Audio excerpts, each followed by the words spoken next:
So ఈ వారం global రౌండప్లో western hypocrisy సెగ్మెంట్లో మనకు మేజర్గా కనబడుతుంది జేడీ వ్యాన్స్ స్పీచ్.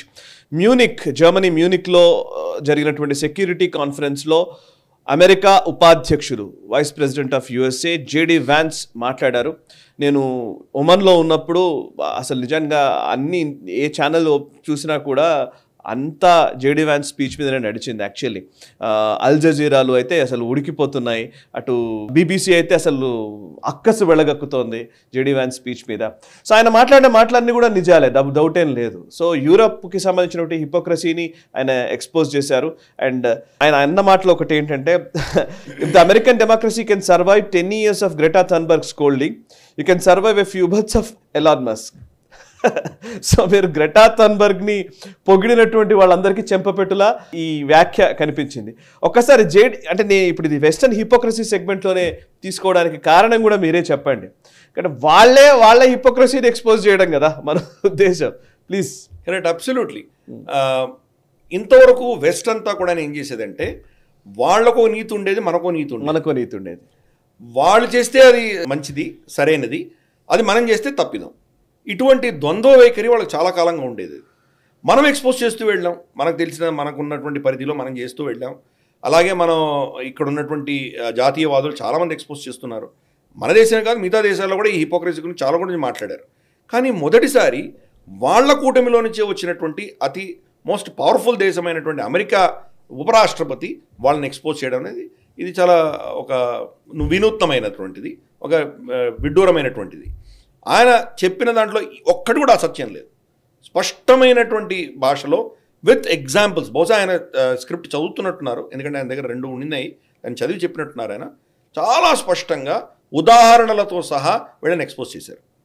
రొమేనియాలో ఎన్నికలు జరిగితే ప్రజలచే ఎన్నుకోబడినటువంటి వ్యక్తిని, ఆ ప్రభుత్వాన్ని మీరు డిస్మిస్ చేశారు, దాన్ని యాక్సెప్ట్ చేయలేదు ఆ ఎన్నికల్ని. ఎందుకు? ఏదో రష్యా ఇంటర్ఫియర్ అయింది దీంట్లో అని ఒక నెపంతో మీరు దాన్ని డిస్మిస్ చేశారు. మీ భావజాలానికి, మీ నేరేటివ్కి విరుద్ధంగా ఉన్నటువంటి పార్టీలని బ్యాన్ చేసే ప్రయత్నాలు చేశారు మీరు. జర్మనీలో ఏఎఫ్డి లాంటి పార్టీలని, ఫర్ ఇన్స్టెన్స్ ఫ్రాన్స్లో మనకు మరీన్ లపెన్ని ఎలక్షన్ కంటెస్ట్ చేయకుండా ఆవిడ ఆపారు. ఇటువంటి చాలా చర్యలు చేశారు మీరు. అలాగే ఫ్రీడమ్ ఆఫ్ స్పీచ్లో చాలా అద్భుతంగా చెప్పారు ఆయన. ఒక వ్యక్తి ఒక హాస్పిటల్ ఎదురుగా నిలబడి ఆయన సైలెంట్గా ప్రార్థన చేస్తున్నాడు. ఎవరిని ఏమనలేదు, ఎవరిని కొట్టలేదు. ఆయన ఏం చేస్తున్నాడు, ఎవరికి కళ్ళు మూసుకొని ప్రార్థన చేస్తున్నాడు. హాస్పిటల్కి ఒక 100 మీటర్ల దూరంలో కూర్చొని ప్రార్థన చేస్తున్నాడు. ఆయన అరెస్ట్ చేశారు వీళ్ళు. ఎందుకు? ఆయన వచ్చి అడిగారంట, నువ్వు ఏం చేస్తున్నావు అంటే, అక్కడ జరగబోతున్న అబార్షన్లో చనిపోయే పిల్లల గురించి నేను ప్రార్థిస్తున్నానని చెప్పాడు. అంటే దానికి వ్యతిరేకంగా నువ్వు చేస్తున్నావు అని అరెస్ట్ చేశారు. కాబట్టి ఇటువంటి పిచ్చి భావజాలంతో మీరు వ్యక్తి స్వాతంత్రాన్ని చంపుతున్నారు. ఇన్ఫ్యాక్ట్ దాంట్లో స్కాట్లాండ్లో ఒక రూల్ తీసుకొచ్చారట, హాస్పిటల్ దగ్గర మీ ఇంట్లో కూడా మీరు ప్రార్థన చేస్తే మిమ్మల్ని అరెస్ట్ చేయొచ్చు. Oh my God. ఇటువంటి పిచ్చి చెత్త అంతా మీరు తీసుకొచ్చారు. వాక్ స్వాతంత్రం లేదు. ఇన్ఫ్యాక్ట్ మీరు జర్మనీలో వాళ్ళ మంత్రులకు వ్యతిరేకంగా మీరు ఏమైనా మాట్లాడితే మిమ్మల్ని అరెస్ట్ చేయొచ్చు.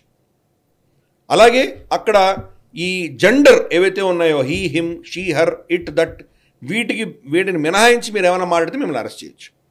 ఇంతటి చెత్త మీరు తీసుకొచ్చి వాక్ స్వాతంత్రాన్ని చంపేశారు. అమెరికాకు, యూరోప్కి ఇద్దరికీ ఉన్నటువంటి మన సంస్కృతి ఏంటంటే, వాక్ స్వాతంత్రాన్ని గౌరవించేవాళ్ళము, డెమోక్రసీని గౌరవించేవాళ్ళము. డెమోక్రసీలో మీ అభిప్రాయాలకు భిన్నమైనటువంటి వాళ్ళు గెలిచినా వాళ్ళని గౌరవించడం అనేది నేర్చుకోండి. మీరు వాళ్ళతో ఏకీభవించక్కర్లేదు, కానీ ప్రజల తీర్పును గౌరవించడం అన్నది డెమోక్రసీ, దాన్ని నేర్చుకోండి మీరు ఆయన లెక్చర్ ఇచ్చాడు. సో అందుకని వీళ్ళందరూ కూడా ఏం చేయాలంటే, ఇప్పుడు యూరోపియన్ యూనియన్లో ఉన్నటువంటి వాళ్ళందరూ కూడా, మాకు నువ్వు లెక్చర్ ఇస్తావా, నువ్వెవరు మాకు చెప్పడానికి అంటే, ఆయన ఉద్దేశం ఏంటంటే, మీ సెక్యూరిటీ అన్నది రష్యా నుంచో చైనా నుంచో మీకు థ్రెట్ లేదు. మీకున్నటువంటి ప్రాబ్లం మీ అంతర్గతమైన ప్రాబ్లం. మీకు ఇటువంటి డెమోక్రసీ క్షీణిస్తున్నది, వాక్ స్వాతంత్రం చంపేసుకుంటున్నారు, మీ ప్రజలకు వ్యతిరేకంగా మీరు పనిచేస్తున్నారు. కాబట్టి ముందు మీ ప్రజల యొక్క ఆలోచన, వాళ్ళ ఆకాంక్షలు ఏమున్నాయో తెలుసుకునే ప్రయత్నం చేయండి. అదే మీకు పెద్ద సెక్యూరిటీ థ్రెట్ అని చెప్పారు ఆయన. రైట్, చాలా అద్భుతంగా చెప్పారు ఆయన. కాగల కార్యం గంధర్వులే చేశారంటారు కదా, అదే ఎగ్జాక్ట్లీ అదే జరుగుతుంది. మనం చెప్పాల్సింది వాళ్ళే ఎక్స్పోజ్ చేశారు. జేడీ వ్యాన్స్ని మనం అభినందిద్దాం. రైట్. ఈ వీడియో మీకు నచ్చినట్టయితే లైక్ చేయండి, 10 మందికి షేర్ చేయండి. అలాగే కామెంట్ల రూపంలో మీ అభిప్రాయాలను మాతో పంచుకోండి. Nationalist hub group of channels ను సబ్స్క్రైబ్ చేసుకుని తెలుగునాట జాతీయవాద జర్నలిజాన్ని ప్రోత్సహించండి. ఈ వీడియో కింద ఉన్న బెల్ ఐకాన్ పై క్లిక్ చేయడం మర్చిపోవద్దు.